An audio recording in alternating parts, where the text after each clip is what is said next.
Hello, everybody. In Chapter 11, we're going to be talking about human resources management, finding and keeping in the best employees. In this chapter, we're going to be talking about working with people, and it's just the beginning, laws affecting human resources management, determining a firm's human resources needs, recruiting employees from a diverse population, selecting employees who will be productive, and then training and developing employees for optimum performance. We'll also go into appraising employee performance to get optimum results, compensating employees, meaning attracting and keeping the best employees, scheduling employees to meet organizational employee needs, and then moving employees up, over, and out.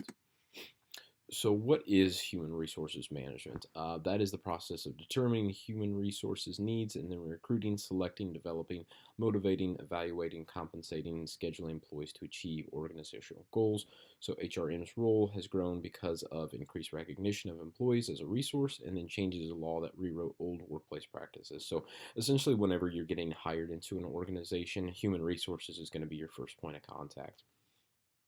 They're going to be the person reaching out to you, setting up the interviews, having you come in. Whenever you do come in for an interview, you're probably going to meet with either the manager that you're going to be working for and possibly the HR rep as well. They're going to be the ones in kind of a charge of letting you know about your benefits as far as retirement, vacation, personal time, sick leave, different things along those lines. They're also the ones kind of in charge of disciplinary actions. So, if you do happen to get in trouble at work, they're going to be the ones kind of, on you about that. So, HR plays a very wide role and it's becoming a much bigger department. And, just kind of how it says down here towards the bottom, it does have increased recognition because employees are a very big resource of all organizations. So you want to make sure your employees are happy whenever they're at work. And then there are a ton of laws that changed in the workplace that human resources have to be on top of, on a daily basis. And it's something that I will get at least probably 3 or 4 emails from human resources a week, just kind of updating on certain policies that we have, kind of letting us know what's going on in the organization and that sort of thing. So here's a pretty good graph of human resources and kind of how it fits in with everything. So everything ties into the organizational goals. So I mean, you've got your HRM. They deal with recruitment, selection, training, development. That's another thing I forgot to mention. Anything as far as like training goes that has to do with your job and with your organization, they're going to be in charge of. We talked about motivation in the last chapter. That has a lot to do with human resources. Overall evaluation. Anytime you go in for your year-end evaluation or quarterly evaluation, whatever you have, HR has to sign off on that. Compensation and benefits. They're going to be talking about like your pay structure. They're going to be ones determining how much you're going to be getting paid. Scheduling, employee union relations, which is something we're going to talk about in the next chapter, and then just overall career management. If you want to climb up the ladder, kind of what you want to do with your career, they'll be able to talk to you about that.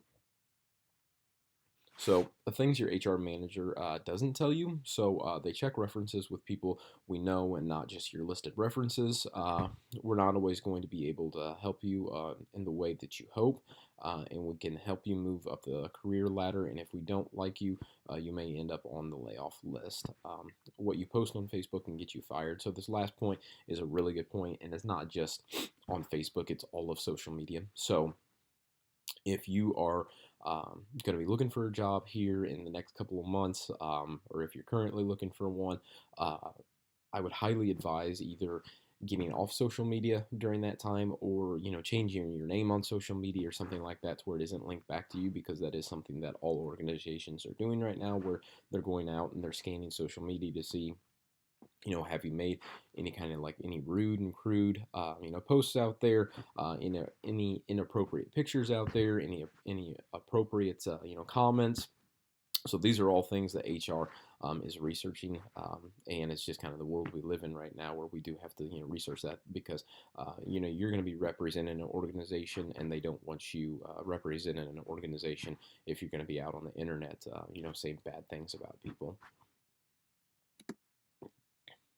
So developing is the ultimate resource. Service and high-tech manufacturing requires employees with highly technical job skills.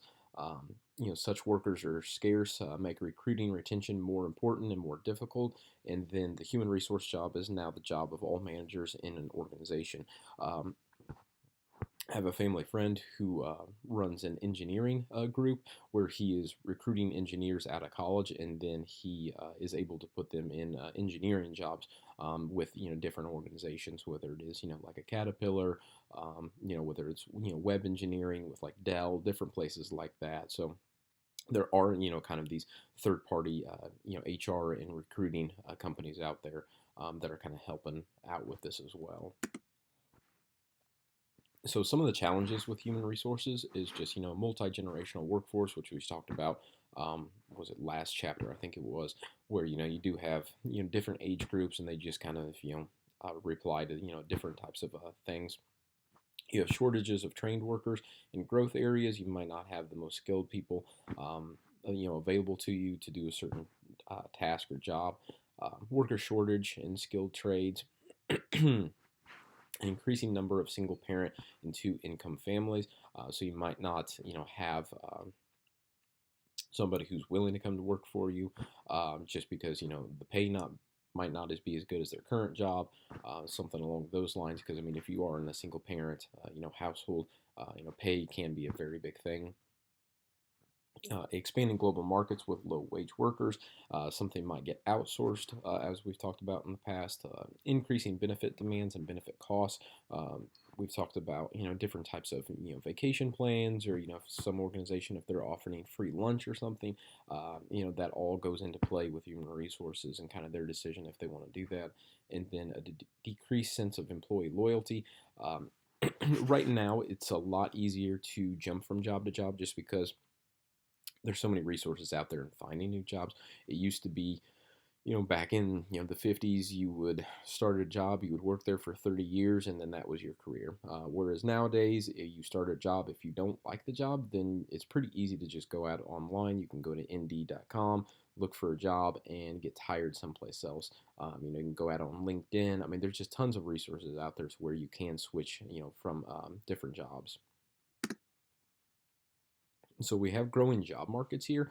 So U.S. firms face a shortage of workers skilled in areas such as sustainable engineering and the development of clean energy sources like these solar panels. What other job markets do you think will grow as companies focus more on environmentally friendly policies? Which ones appeal to you? This pretty much kind of started right after I had started college, where um, maybe 20 years ago, there was kind of a shortage in individuals that didn't have, certain degrees, such as business degrees, uh, you know, HR degrees, accounting degrees, different things like that. So a ton of people went to college. They all got their degrees, and now we have a surplus of individuals with these degrees. Now what we're seeing is there's a shortage of skilled workers in different types of trades. So whether it is a little more focused with like some sort of engineering, if it is something to do with like in this example, dealing with energy resources, like whether it can be wind, solar, different things like that. I mean, there's going to be a lot of like specialized fields like that. We've talked in the past about how Lincoln Land does a great job with the Career Development Center, just getting different trades in there, and training individuals to get jobs right out of college. It could be 18 to 24 months for your training program. So definitely be on the lookout for something like that. I mean, you don't have to go to school for 4, 6, 8 years anymore and get a good job. I mean, you can go to school for a year or two, get trained in a certain field, and then go out and get a job, get certified in something, and have a really good career from there on out. So we're going to be talking about some of the acts that human resources have to deal with on a daily basis. So, the big one here is Civil Rights Acts of 1964. So you've got the Title VII here prohibits discrimination in hiring, firing, compensation, apprenticeships, training, terms, conditions, or privileges of employment based on anything to do with race, religion, creed, sex, national origin, age. I've said it in the past, but pretty much anything that kind of goes along the lines of these topics right here, I just completely avoid in the workplace, just because I don't want to, offend anybody. I don't want to pop up on HR screen because, I am talking about stuff like this. So, it's definitely good to not just, talk about it in the workplace just to avoid any sort of issues. 1972, we had the Equal Opportunity Act, which is strengthened the Equal Employment Opportunity Commission. It gave the EEOC the right to issue workplace guidelines for acceptable employer conduct. It could mandate specific record-keeping procedures, and it was vested with the power of enforcement. So with that, we do have affirmative action, which is just employment activities designed to right past wrongs by increasing the opportunities for minorities and women. A really good example of this is in the NFL. There's something called the Rooney Rule, where anytime there's a head coaching vacancy and they are bringing in head coaches to interview for the job openings, they have to at least interview one black head coach. So that's something that different organizations are putting into place just to make sure that they are hiring, minorities and women. So you also do have reverse discrimination, which is discrimination against whites or males in hiring or promotion. And then this policy has been at the center of many debates and lawsuits. So we do have that. As far as the civil rights of 1991, so they made an amendment to the title, and it gave victims of discrimination the right to a jury and possible damages, so they can sue different organizations, whether it be through a civil case or not. Office of Federal Contract Compliance Programs ensures that employees are doing business with federal government comply with the non-discrimination and affirmative action laws. So then we do have laws protecting employees with disabilities and older employees. So the American with Disabilities Act requires employees to give applicants with physical or mental disabilities the same consideration for employment as people without disabilities. Passage of 2008 of American Disabilities Amendment Act expanded the protection. In 2011, saw regulations that widen the range of disabilities covered by the ADA and shift the burden of proof of disability from employees to employers. So this is really important act that was passed, and just making sure that you do have the facilities put in place. I mean, if you have somebody who does have a disability, just for example, if somebody's like in a wheelchair, just making sure that your organization has the facilities to where you're okay having somebody with a wheelchair in there, and they are able to do their job with no discomfort to them or anything like that. So with the Americans Disability Act, it guarantees that U.S. workers have equal opportunity in employment. This legislation requires businesses to make reasonable accommodations on the job for people with disabilities. What required accommodations do you think would be reasonable? Obviously with this picture here, they just have an escalator. This guy's in a wheelchair. So, having an elevator handy, having the right side, right kind of bathrooms, different things like that. So we actually have an individual that works for CEFCU in our call center, who is paralyzed from the neck down, and we do have different things that we have to do for him, but CEFCU is very accommodating for him, and honestly, you wouldn't really even know he was disabled just because he fits in so well with the organization. He really doesn't require a whole lot of kind of extra attention or anything like that. And that's the thing that you'll find with individuals with disabilities. They just want to come to work. They just want to do their work just like anybody else. So laws protecting employees with disabilities and older employees, Age Discrimination and Employment Act. So it protects workers 40 and over from employment, workplace discrimination, and hiring, firing, promotion, layoff, compensation, benefits, job assignments, and training. I think I've mentioned this in the past, but whenever you're going through an interview, you can never ask somebody how old they are, just because it falls under the age discrimination. Even if you might think they're, a little bit too old or a little bit too young for a position, you still cannot ask that, and you still can't make a decision based on that. So, if you think, or if you're going to hire somebody and you think they're, probably in their mid 60s and they're probably going to retire here in the next year or two, you can't not hire them just because of that fact. And they would probably have a decent court case against it. So effects of legislation. So employers must know the law and act accordingly. Legislation affects all areas of human resources management. Court cases highlight that sometimes it's proper to go beyond providing equal rights, and then changes in law legislation occur regularly. And your human resources department will constantly in contact about changes to laws and letting you know about them. So part of the planning process for human resource is just preparing a human resources inventory of employees, preparing job analysis, accessing future human resources demand, accessing future labor supply, and establishing a strategic plan. So just kind of looking out and seeing what your organization is going to need in the next 5 to 10 years as far as human resources is concerned, and seeing, are you going to need to fill different positions, different management levels, and then going out, get employees that might fit into that in the next 5 to 10 years, and just making sure you have an overall plan and executing that plan. So what is job analysis? Job analysis is a study of what is done by employees who hold various job titles.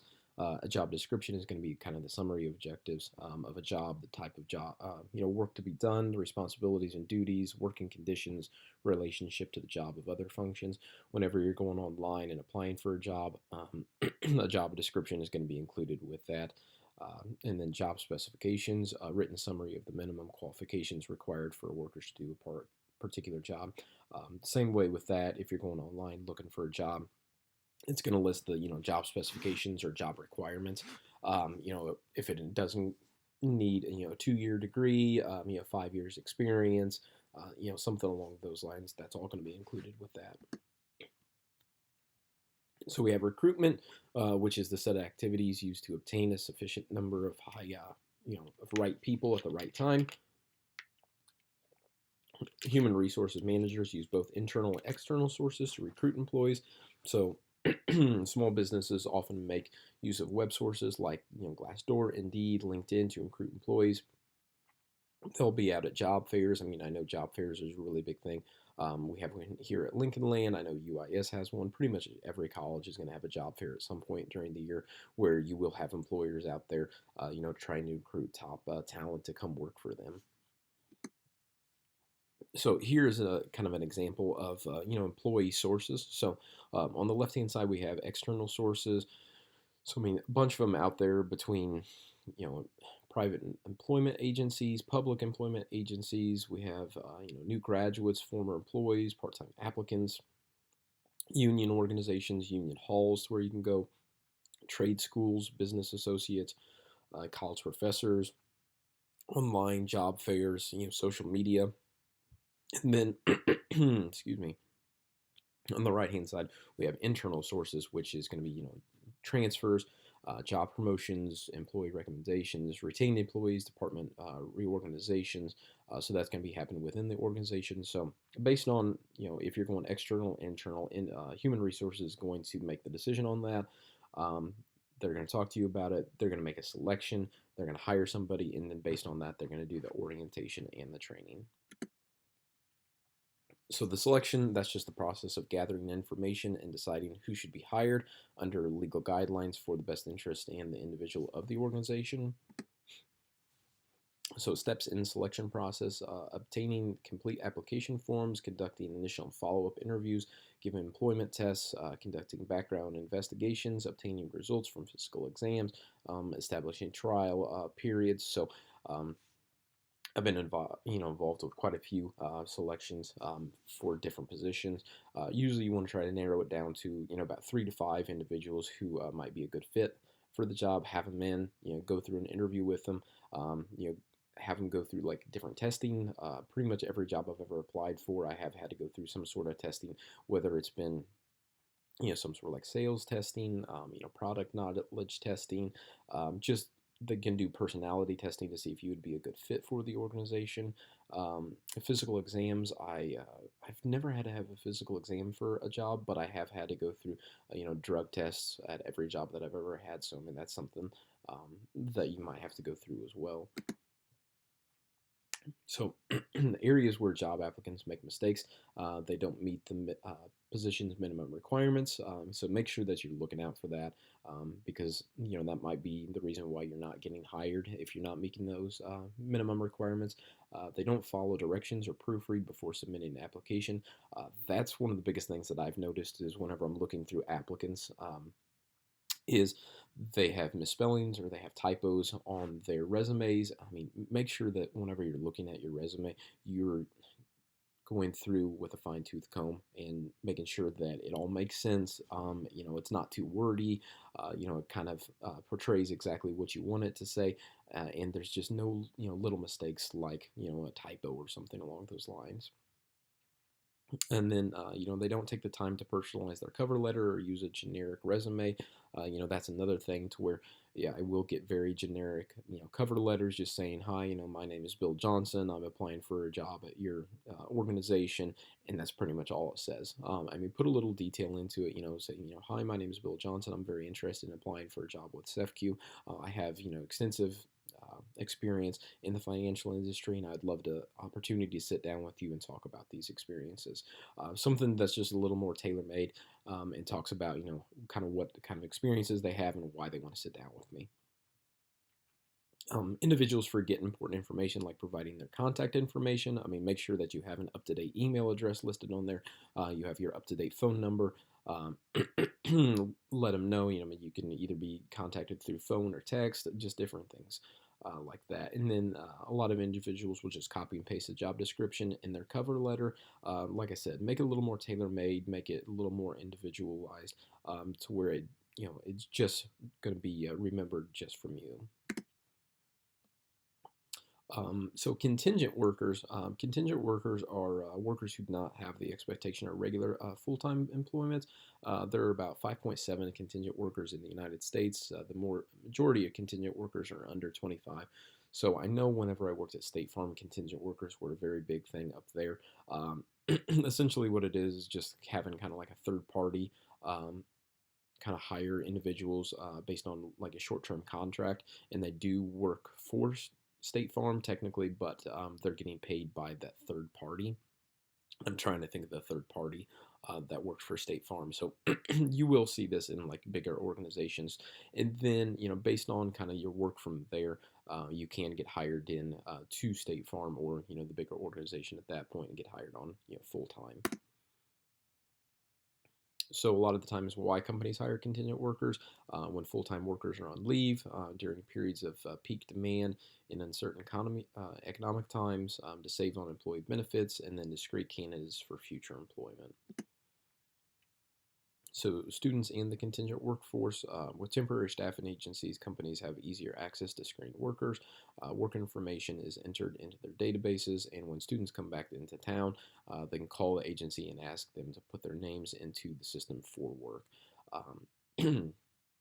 So contingent workers can definitely be a good thing for an organization because you can get your foot in the door. You can kind of let them know, how good of a worker you are, and then after you get done with school or after your contingency period is up, if they want to hire you full time, they can hire you full time. Kind of one of the bad things about it is you aren't hired in under that organization from the start, so you're not going to be getting all the benefits that you would if you were working for say like a State Farm or a Caterpillar, whatever organization might be. So you're going to be kind of limited to the resources that your third party is able to offer you.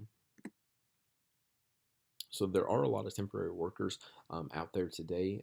So companies are relying more on temporary workers to ease the staffing burden.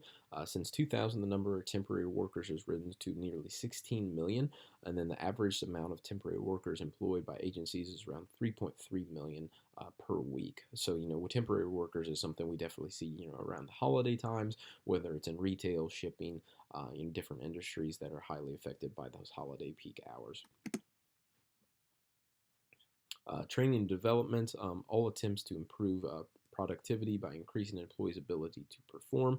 Training focuses on short-term skills. Development focuses on long-term abilities.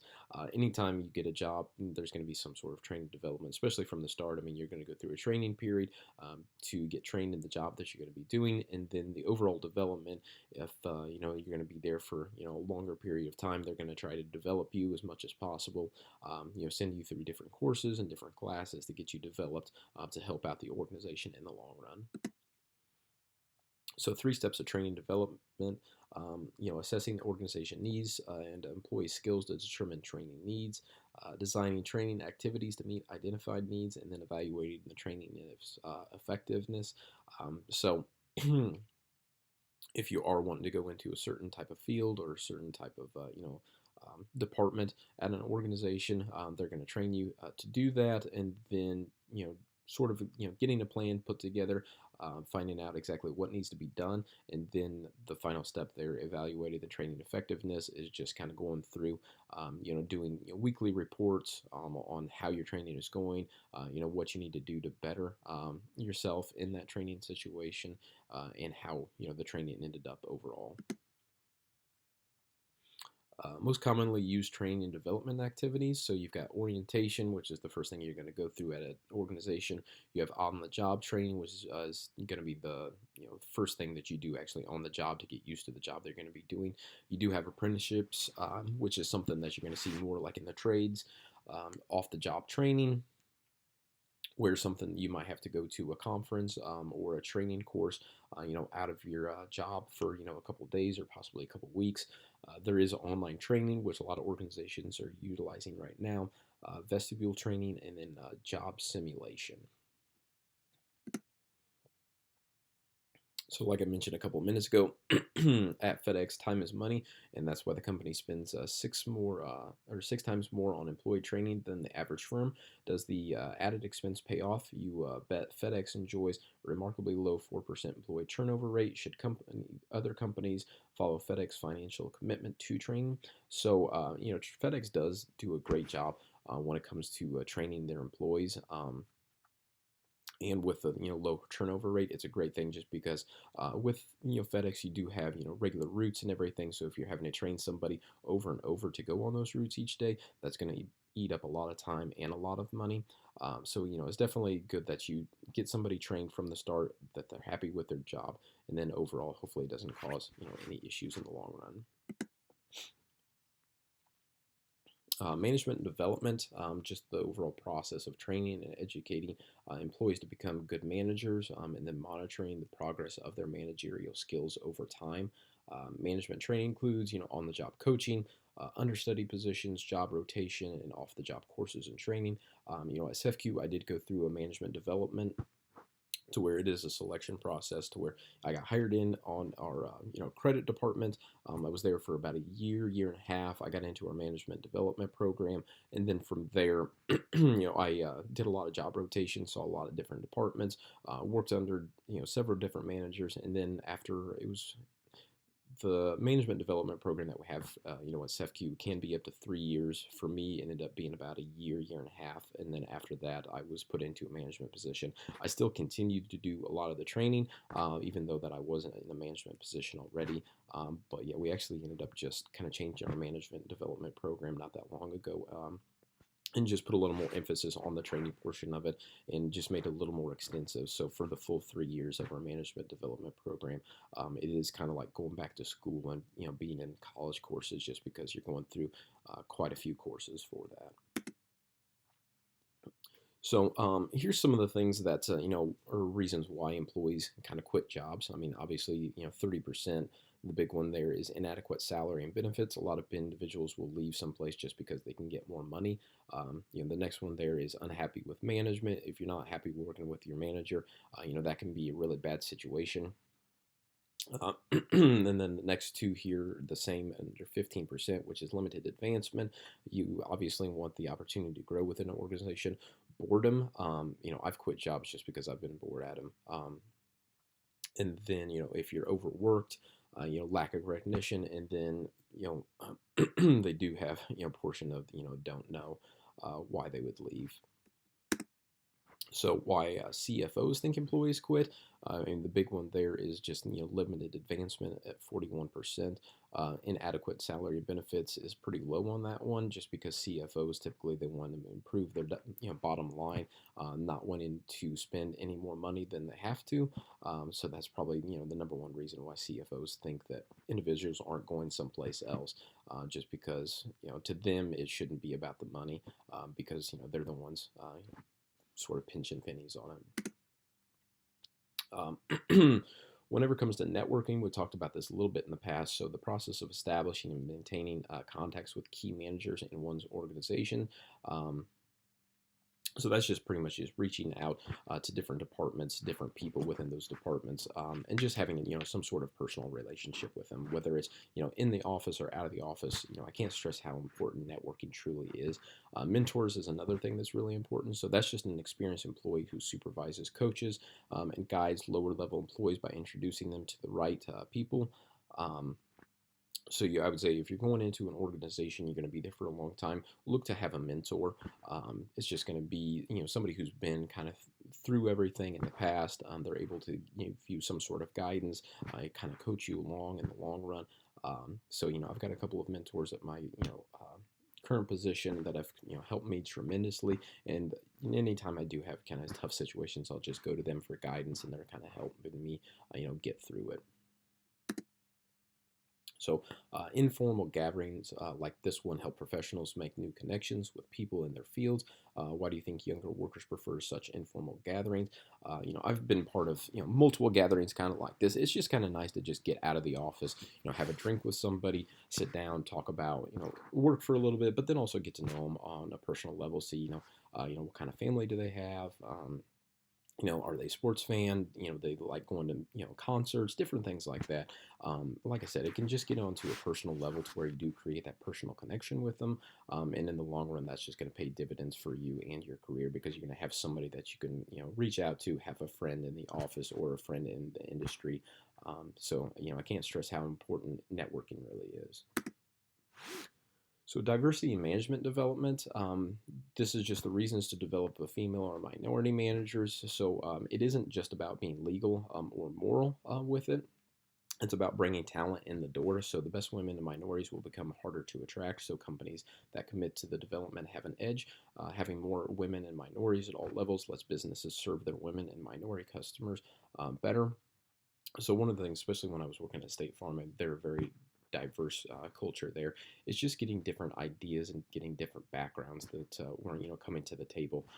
Whenever you do have that diverse workforce, that's probably the number one thing why these organizations do have such diverse workforces is just getting different ideas coming to the table that can help out the organization so much in the long run. So as far as performance appraisals, we do have an evaluation that measures employee performance against established standards in order to make decisions about promotions, compensations, training, or termination. This is something that you'll probably go through either, on a quarterly basis, maybe twice a year, or just at a year-end basis where you do have some sort of evaluation. And then a 360-degree review gives managers' opinions from people at different levels to get more an accurate idea of the worker's abilities. So just kind of reaching out from different people that they're working at or working with, kind of figuring out, what are your strengths, what are your weaknesses, what do you need to work on, what are you already doing really well, and that can help in your development as well. So the 6 steps of performance appraisals: establishing performance standards that are understandable, measurable, and reasonable, clearly communicating those standards, evaluating performance against these standards, discussing the results of employees, taking corrective action, and then using the results to make those decisions. So some of the major uses of performance appraisals: just identifying training needs, use it as a promotional tool, recognizes workers' achievements, evaluates the firm hiring process, judge the effectiveness of the firm's orientation process, and just use a basis of possible termination for the worker. So some of these mistakes that are making, just contrast effects. So comparing one employee to another, you kind of need to look at the job overall and just to see, are they doing the job correctly and not comparing to the other person that was possibly in the job before them. Halo horn effect, just allowing performances in specific areas to unfairly influence overall performance evaluation.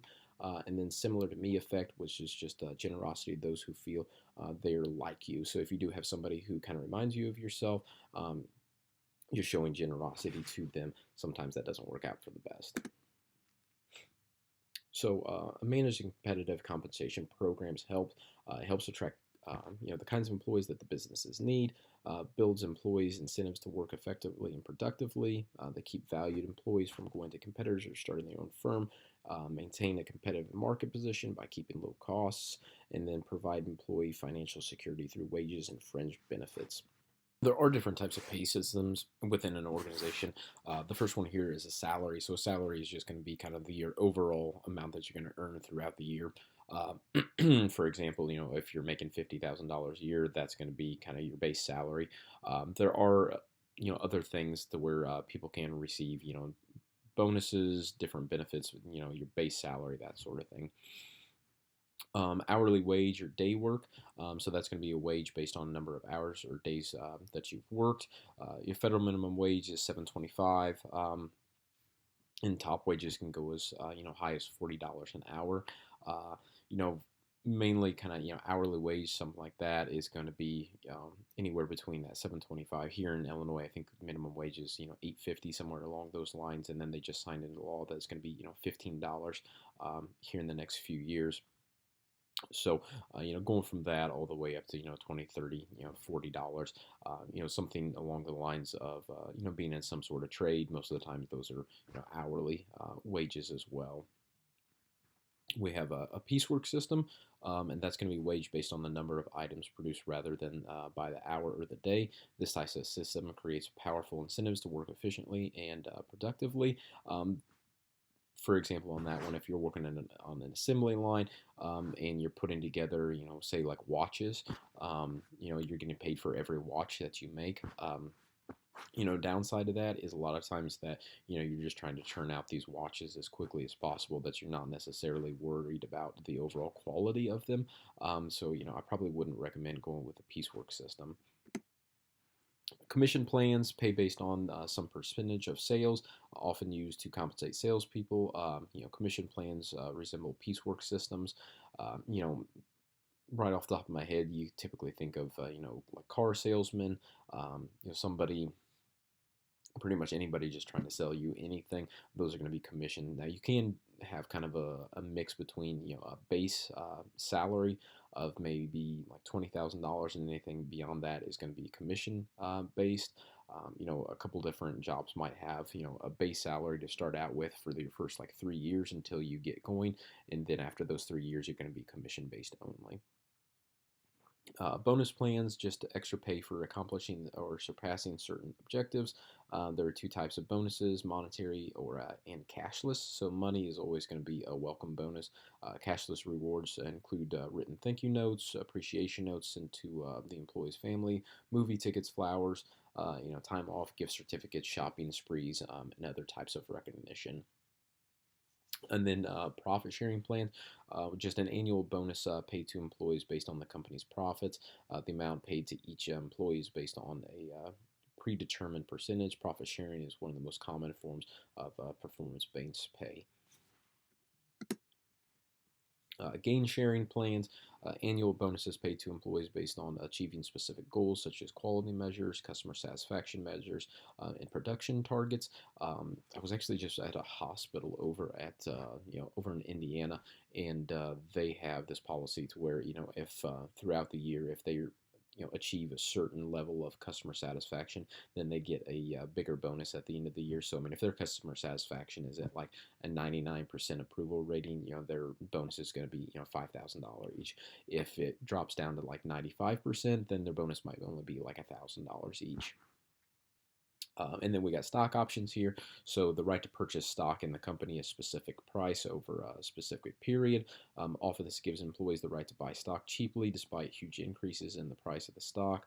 For example, if over the course of the employment, a worker received the options to buy 10,000 shares of the company stock at $10,000 each, and the price of stock eventually grows to $100, Um, they can use those options to buy 10,000 shares now worth $1 million for $100,000. So really good example of here about how stock options can definitely benefit the employee, and obviously in this situation that is for a publicly traded company. For a privately owned company, it can be an ownership stake in the company as well. So, compensating teams, teams-based pay programs are more challenging than individual pay systems. The two most common methods for teams involve a based, which is pay increased as team members learn and apply new skills. Um, and then we have gain sharing. Pay is increased as performance increases compared to previous performance. So compensating teams, that can be kind of a slippery slope, just because you're doing it based off of the team performance. So if one person within the team is performing higher than the other one, do you really feel like that person who hasn't been contributing should earn as much as you? And vice versa, where you might have somebody who's just kind of slacking off, knowing that they're going to get as much as the next person, and they're just going to let somebody else do all the work just because they're kind of a lazy individual.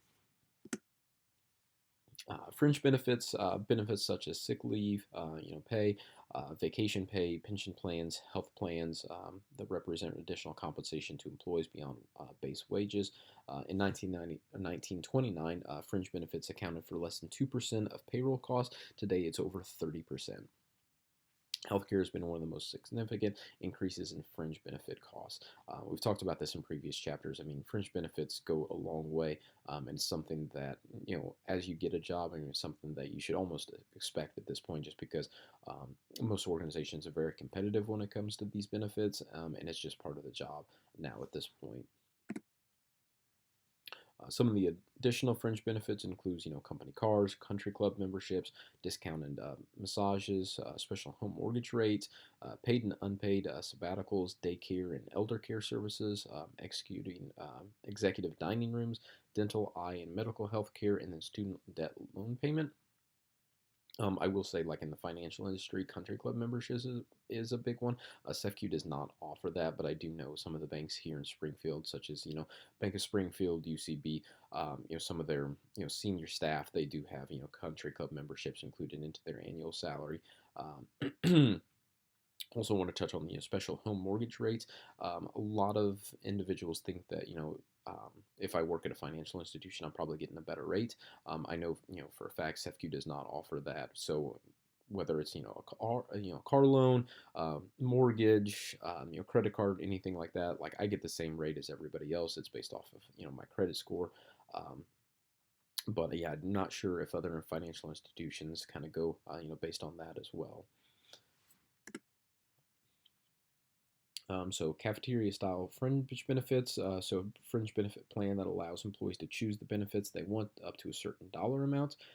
So soft benefits include on-site haircuts and shoe repair, concierge services, free meals at work, free car washes, and paid paternal leave. I think that would be kind of a cool idea to kind of pick out what fringe benefits that you'd want.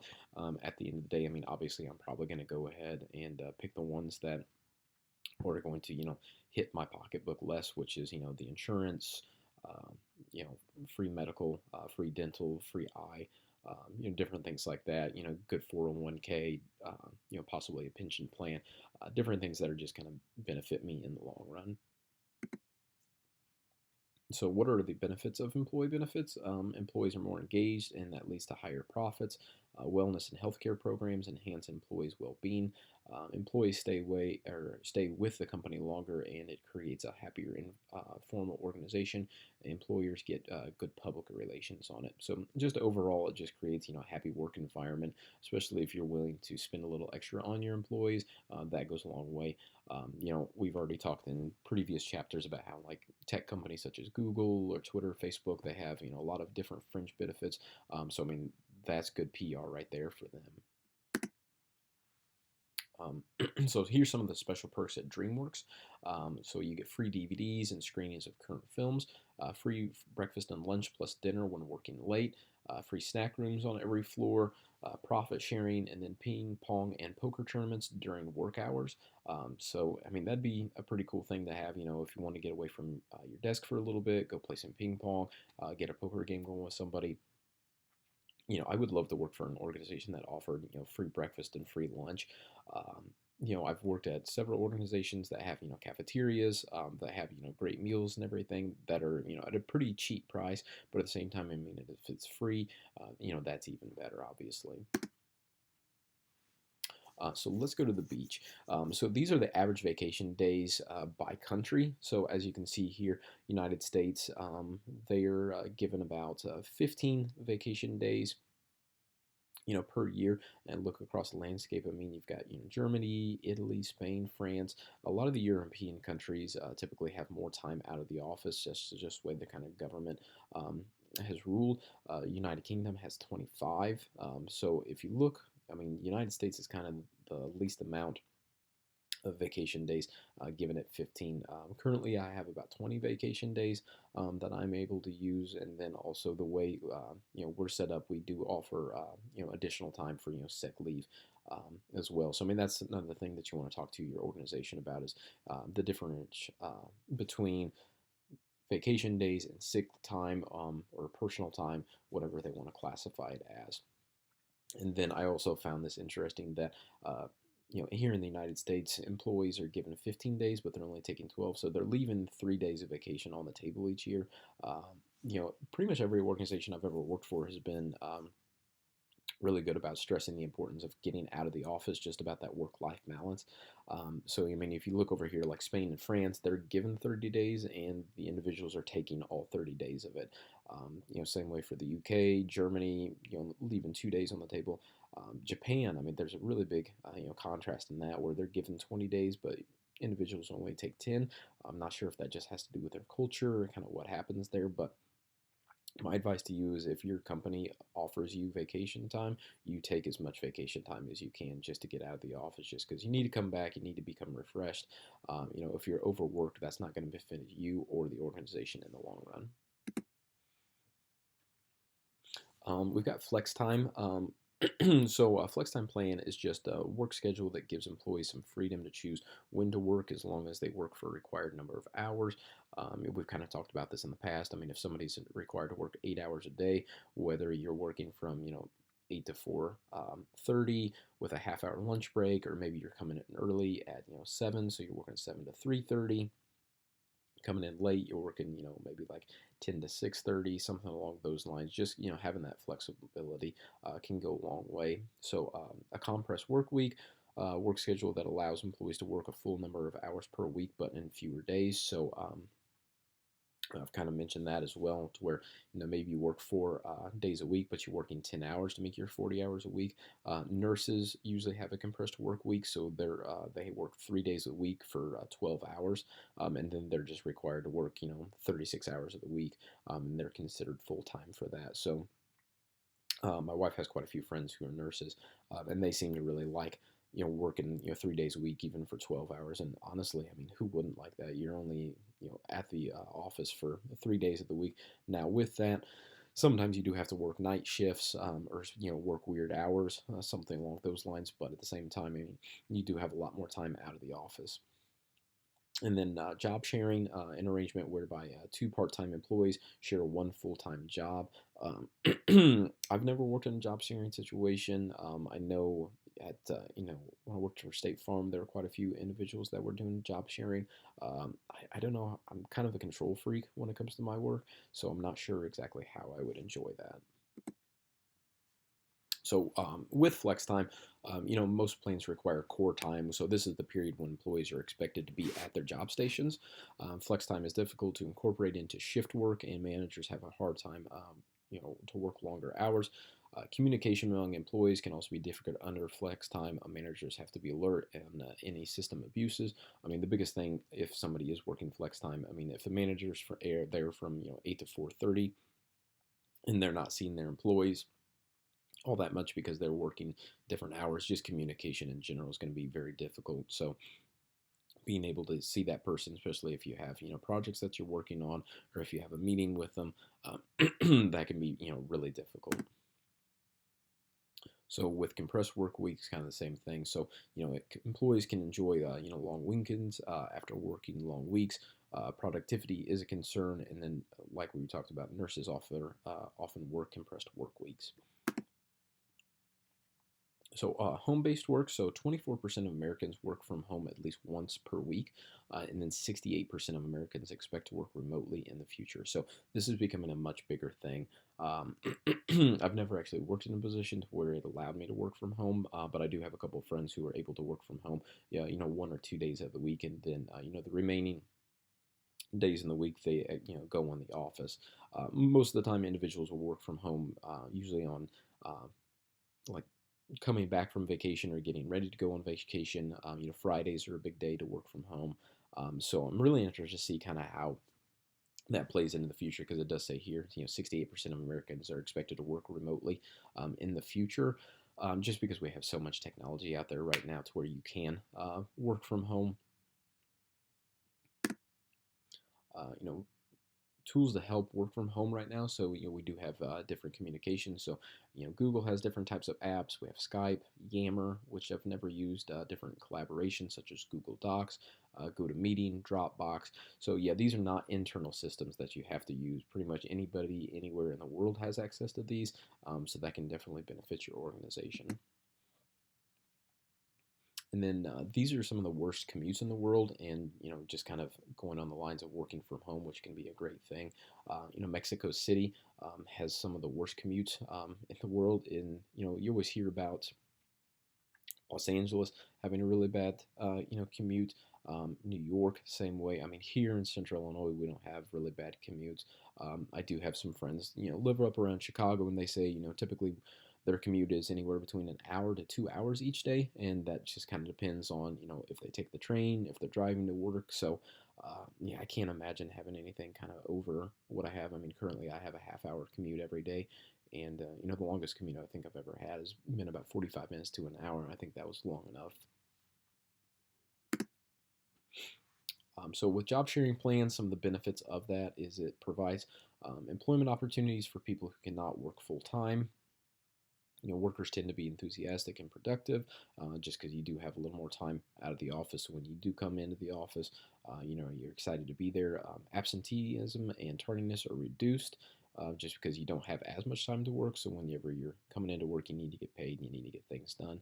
Employers can schedule part-time workers in peak demand periods, and then experienced employees who might otherwise have retired are retained. So this is a big one I had. One of my friends, his dad just retired from Caterpillar a few years ago, and he was kind of kept on under a job sharing plan.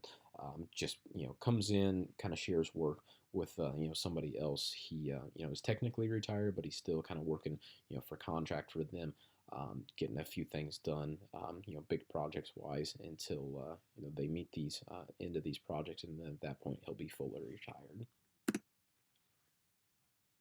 So, employees moving up, over, and out.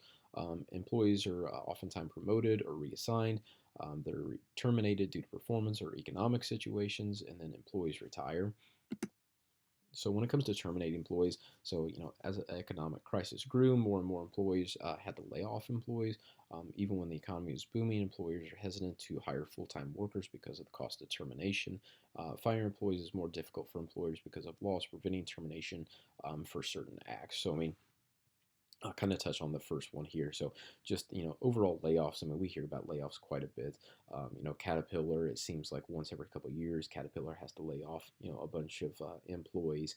Here in, state of Illinois, just overall, State Farm had to lay off some employees. We don't hear too much about it in Springfield. I mean, Bunn has had to do it from time to time. Just the state overall will have to do it from time to time with just kind of the state budget and everything. Although for the most part, the state does a pretty good job of retaining employees as much as possible. The downside of that is just with some of the budget issues that we've had is some of these employees just aren't getting paid. And then the last portion here, just firing employees, a lot of times can be more difficult for employers because of laws preventing termination. Just, you don't want to get hit with a wrongful termination lawsuit. And that's been one of the biggest things is, sometimes I've had employees that have worked for me who are just awful employees. They show up late all the time. When they are at work, they're not doing any of the work. And it's just all about creating some sort of plan eventually let them go. Because if you don't have that documentation and you don't have that plan, then they can come back and say, well, you never addressed these problems with me. It was never put in my performance evaluation. So sometimes I've had those situations of letting somebody go that has carried over for a couple of years, just because you do have to document it in employee evaluations, and make sure that it's well known out there. And then that way, whenever they are let go, you can go back to the evaluation and say, this was addressed with you multiple different times. You didn't improve on it, and that's why we're letting you go. Because if you don't communicate that with the employee, then that's when they can come back and say, you never went over this with me, and I don't understand why I'm fired. So definitely situations that you want to watch out for, whether you're the employee or the employer. Um, so some of the things on how to avoid wrongful discharge lawsuits: just prepare before hiring by requiring recruits to sign a statement that retains management freedom to terminate at will. Um, I don't see a whole lot of these in the workforce, really, just because it's kind of shady practices. Don't make unintentional promises by using such terms as a permanent employee. Um, Document reasons before firing. Make sure you have a unquestionable business read for the firing. Kind of what I was talking about there. And then fire the worst first, and be consistent and disciplined. And that's one of the biggest things, is just be consistent. So if somebody got fired for something, you have to be consistent across the board. Even if you do have an individual who's a really good employee and they did the same thing as somebody who else got fired, you have to be consistent. You have to fire that individual just for a consistency basis. Buy out bad risk by offering severance pay in exchange for a signed release of any claims. Be sure to give employees a true reason that they are being fired. If you cannot reveal it to a recruiter asking for a reference without risking a defamation lawsuit, and then disclose the reasons for employees' dismissal to that person's potential new employers. So one of the things, as far as severance pay goes, if it is like a huge layoff situation, most of these organizations are offering severance pay, whether it's like a year's salary, 6 months salary, something along those lines, that includes also full benefits along with that. And then that way, that gives those individuals 6 months to a year to find another job, and they don't have to worry about going out and finding another job the next day, and not having the funds to be able to support their family. Some of the crazy excuses for missing work. The universe has told me I needed to take a day off. I'm stuck under my bed. My wife found out I'm cheating on her. I need to fish my clothes out of the dumpster. All my underwear is in the washer. My cat is stuck in my car. I thought my mouthwash was Gatorade, and I chucked the bottle. So I haven't really had too many issues with employees playing hooky in the past, or giving me kind of crazy excuses like this. It's been pretty typical type of stuff of just hey, I'm not feeling well today, I can't come into the office, or had a death in the family, something along those lines. Which, if you do have a death in the family, that's covered in bereavement, and most organizations are required to see some sort of obituary in the paper or something along those lines. But, if you are hearing some of these crazy excuses, that's one of those things where you really need to document that, and make sure that these excuses aren't coming up all the time, because if they are coming up all the time, then that employee, maybe they're not the best fit for your organization. So that's all I've got for this chapter. We will see you next time in chapter 12.